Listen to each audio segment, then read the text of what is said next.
So my dad just saw Barbie and out of nowhere sent us a review in our family group message, and I just have to read it out loud. It's too good not to share. I think Barbie is going to change the world. We will think of life as BB, AB, before Barbie, after Barbie. I can't stop thinking about it. Already in my top 5 movies, I think. Barbie is a superhero movie, but she is more powerful than Superman, Batman, Spider-Man, etc. She uses her EQ, thoughts, senses, feelings, intellect, courage, confidence, and love, and she can communicate all of it immediately in real time. We have not seen this in cinema before. Barbie takes on the patriarchy with surgical precision. She even takes down the greatest movie of all time, The Godfather, as a movie men feel compelled to mansplain to women. Here, Barbie is saying, step aside, Godfather. There is now something newer, bigger, and much more profound and important to talk about. Women's roles in cinema have been getting much more significant, but Barbie lands like JFK is the first Catholic president and Obama is the first black president. I think it may become one of the biggest ever. I think it'll have legs and stay in theaters a long time, and it's a movie people will want to go over and over again. I have not paid to see a movie twice since Star Wars. I'm already planning to go see Barbie again next week. Woe is the man who cannot admire, respect, and honor Barbie. Men and boys thought women and girls didn't see through them. Barbie proves they always have. Barbie has also decided she's going to talk about it. All the king's horses and all the king's men will never put Barbie back in her box again. The Dan O'Brien quick review. There is so much more to this movie, and I must concede these are only a little thoughts so far. So yeah, I think he liked the movie. Watch him for me, please. We'll leave the car on.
I'm with people who are skiing, but I do not myself ski.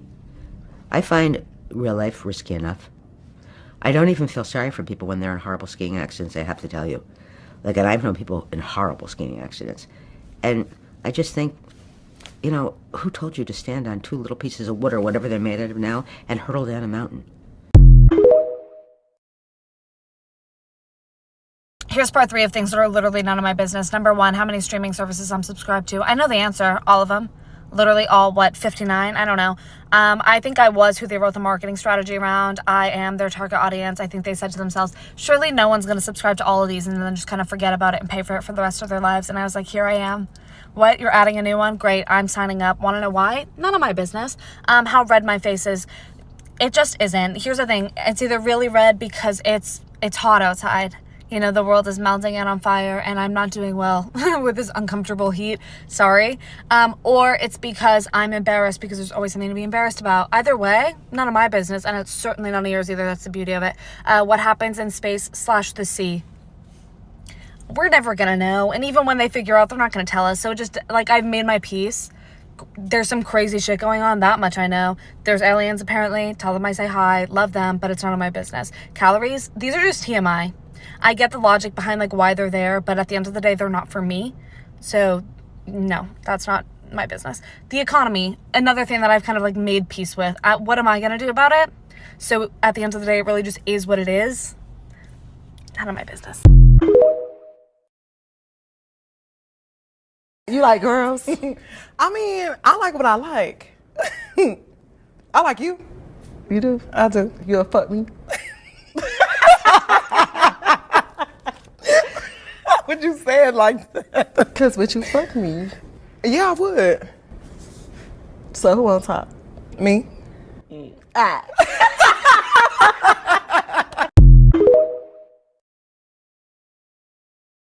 I love good news.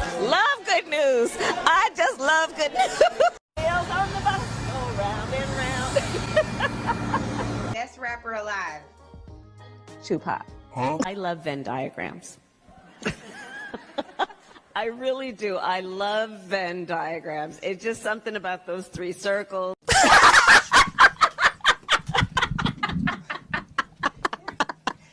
Do not come. Do not come. I'm gonna come. We did it. We did it, Joe. You're gonna be the next president of the United States. To work out. That's when you did the we did it, Joe. So I've got to ask you. All right, Bess. Talking about the significance of the passage of time, right? The significance of the passage of time. So when you think about it, there is great significance to the passage of time in terms of what we need to do. And there is such great significance to the passage of time. Who doesn't love a yellow school bus, right? Can you raise your hand if you love a yellow school bus, right? Poor hubby. No.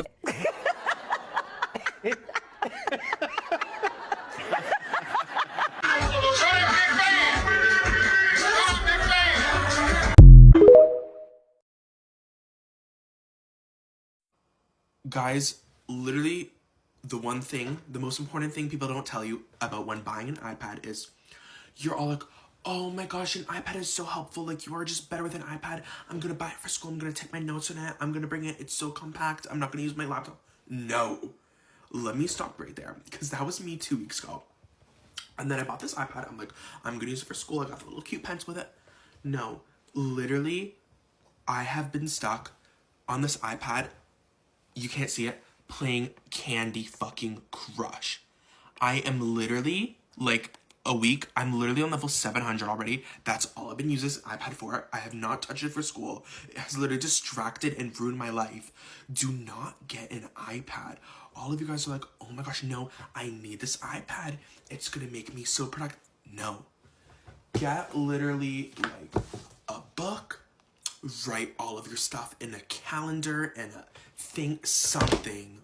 Write it down, put it in your phone, because you don't need an iPad, because you are going to be stuck on this thing playing Candy Crush or some other game.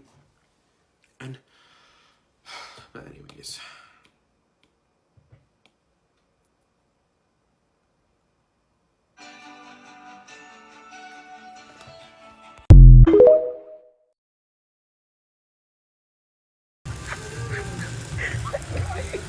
I ordered a margarita. I'm by myself.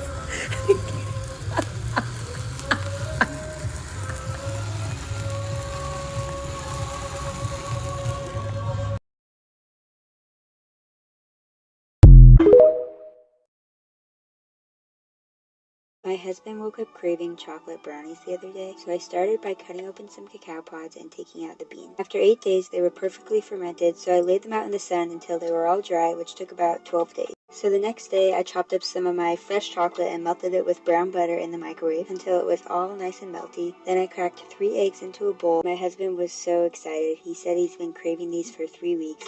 Okay, so the comments are hilarious, but they circle around the extraness of it, okay?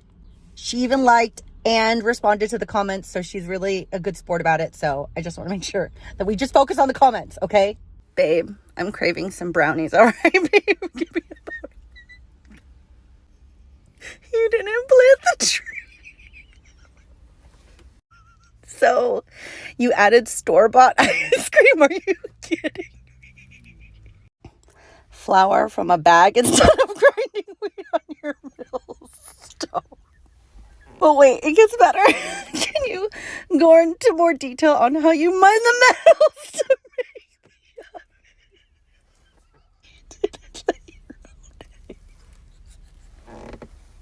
I didn't even commit this much to getting my degree. Didn't even churn your own butter. Amateur. Cal, if you don't get that Ghirardelli brownie mix and stop like with everyone's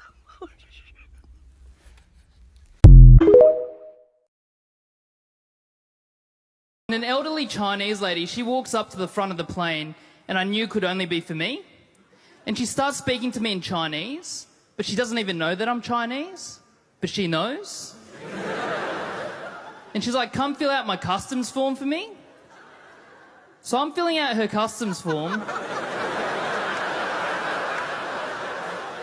And it's quite frustrating because she doesn't know any of the answers off the top of her head. But halfway through, a flight attendant, she comes over and she's like, hey, you actually don't need to fill that out for her. There are people at Sydney Airport who can do that for her, and they speak Chinese as well, and it's their job. You're actually not supposed to fill it out because it's a legal document. So I'm relieved. I go back to my seat. I didn't have to fill out the customs form, and I got to show off that I could speak Chinese.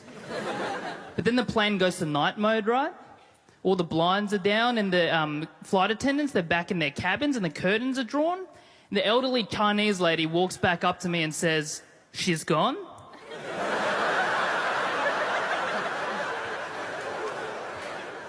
So I'm filling out her customs form.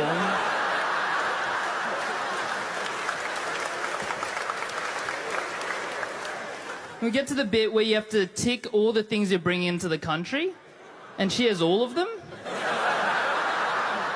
We got like meat, dairy, parts of plants. But then we get to a question that says, are you bringing into the country $10,000 or more in AUD or an equivalent currency? And she looks up at me and she's like, I've got $15,000. What do I do? And it's like I don't know what to do because I've never been in that situation before. But I explained to her what I think will happen. I'm like, if you tick yes, they might tax a portion of it or take a bit of away. But if you tick no, they might find it under all the meat and dairy.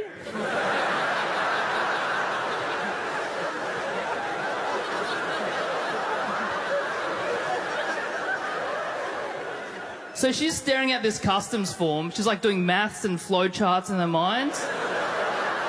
And I'm just staring at her because I'm excited to see what she ticks. But then about 3 minutes pass. She looks up at me and she's like, take $5,000 into the country for me. And I'm like, sorry, I don't speak Chinese. Just kidding, I would never disrespect my culture like that. I am meeting her after this show. Hey, good on you guys. Keep it easy, take care, and live your best lives, and take care of yourselves, and have a good day. Yeah, good luck. So, there's an ice cream van there selling just 2 ice creams with 2 chewing gums in it. Yeah. For bloody £9 for 2 of them. £9 for 2? Yeah, £9. That is going to get nowhere. The one that comes on my street is either £1 a p or £2. That is going to get nowhere with that. No, he ain't, is it? No, he ain't. That's well bad, isn't it? Yeah, you should know.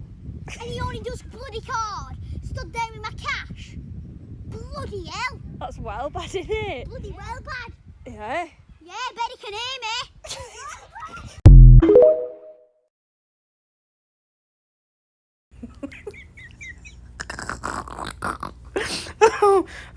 Okay. If y'all are not keeping up with Goldfish Gate on Twitter, you're missing out. Okay, so this is Ben. Ben lives in England somewhere. It's somewhere in these tweets. So he found a random goldfish just on the grass in his back garden. It was alive. No idea where it came from, right? There's no ponds anywhere, so he took it inside. So it was alive. First of all, he put it in an old freezer drawer with some water. Obviously just to keep it alive, right? And then he bought an actual fish tank. One of them small fish tanks. You can get I don't know what their version of PetSmart is. The reason I'm laughing is, do you know there are people on Twitter who are pissed off? They are pissed off because he put the fish in this tiny ass fish tank. Mind you, this fish, a live fish, was literally laying on the grass, which I'm sure you know, a bird or something, one of them albatross, is that what it's called? One of them big white birds tried to grab it and then it dropped it, whatever. So, mind you, the fish was already fighting for his life on the fucking grass. So, in order to at least sustain it, again, freezer drawer, it's tiny, but the fish is alive. In this tank, but the fish is alive. These chronically online people are so fucking annoyed. They are so mad at him because he didn't buy a fucking 20-gallon fish tank or some shit that he named Alice, aka Lazarus, the fish who lived. But Ben is so fucking funny because his responses be killing me. Like this one where it's like, repeat after me, a hastily bought temporary tank is better for a goldfish than lying dead on the grass. Ben funny as shit. So yeah, one of them was talking about the tank, right? And so here's like a response because I can't find the first tweet. Never mind, I found it. So Eva says, please get a much bigger tank. It's baffling how people think fish can live in such small amounts of water. Bitch, this fish was on the grass. And then Alex was like, he said I was unhinged for explaining he needs something bacteria. The little recording is hiding it. Dechlorination, something test strips and whatever. Unfortunately, many people don't see a fish as worthy of being properly cared for, I guess.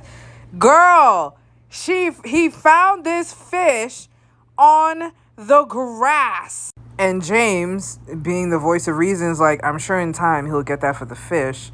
Not everyone has a disposable income to buy a large tank and everything else you have mentioned. If you're that concerned, send him money for it. And then Alex is like, as I already said, there are lots of fish keepers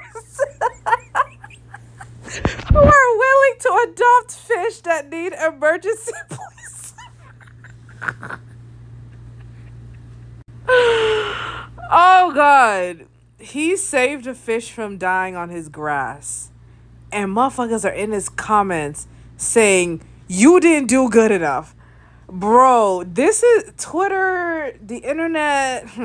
Now, someone quote tweeted him. He was joking about the fish being dead. The fish is not dead. But he was like, all you morons, stop it. He's fucking trash MAGA C-word, farming all of you people who can't be bothered with checking his post. Glad you all crowned him prince already. Babe, he lives in England. He lives in England. And he said another post saying, I'm literally British. I don't give a fuck about American politics. This man saved a fish. So later he responded, Alice is swimming around in lots of the right chemicals and bacteria. Don't worry, X. Like, and I bet people had more shit to say about that. It was kind of mind-boggling. This poor British man who literally was just telling a story of how he found a goldfish on his back lawn. And now it's turned into all of this nonsense. Girl. Someone made a Twitter account for the fish. She was like, ew, this is not my best angle. I love everything about this. And then he was like, shut up, Alice, or you'll be back out on the lawn. And then Alice gonna post, je téléphone à fish Twitter. I love the internet.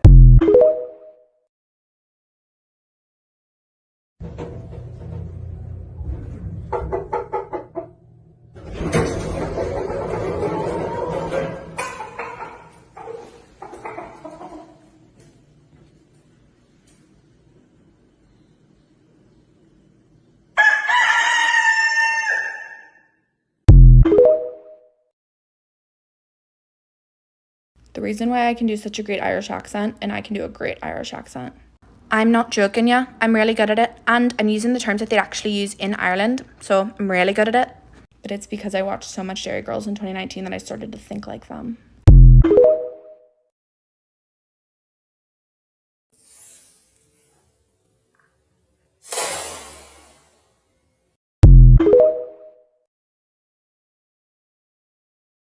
Unexpected legend in Baggin area. Unexpected legend me. Yeah, I texted Melissa and... You didn't text me. Holly. And I'm the only one that really counts, Jill. And... Jill, let me say something to you.